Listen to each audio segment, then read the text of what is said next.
Hi, I'm Robert Begley, day 622 of my video challenge. Have you ever heard of Nellie Bly? Me neither.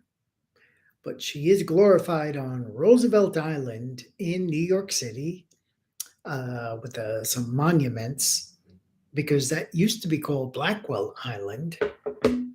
And Nellie Bly was trailblazer in the investigative journalism field, probably like one of the innovators in that field. And what she did on Blackwell Island in like 1887. Okay, first of all, women were not journalists at that time. They were teachers, mothers, not much more. But she loved writing and she loved digging into stories. So she spent 10 days in this insane asylum, literal insane asylum on Blackwell Island, and then came out and wrote a book. And at the time, she was writing for this newspaper called the New York World. Joseph Pulitzer of the prize, hired her, and it just changed everything. The treatment in that asylum. They got a lot of money to fix things up, but that was the beginning. She was only like 24, 23 years old at that time. Then she reads Jules Verne's Around the World in 80 Days. She's like, I want to do that.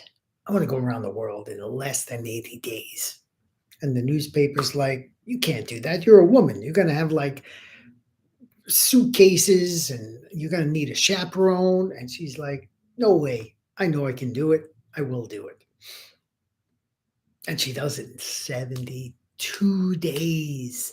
In fact, because the New York World was getting all the publicity, people were following her trip. Another newspaper wanted to send another person around the world, and that person also succeeded, but not in 72 days. She just continued on. She was the first war correspondent, World War One. She went to the front, I think it was in Russia, and just was incredibly original, persuasive. She even became married an industrialist and had a couple of inventions stacked the way garbage cans would stack into each other or cups. So this woman is fascinating, and we're discussing her heroism on the Hero Show in a couple of days. So I just wanted to get a few things about her story because you should know who Nellie Bly is. We'll see you tomorrow.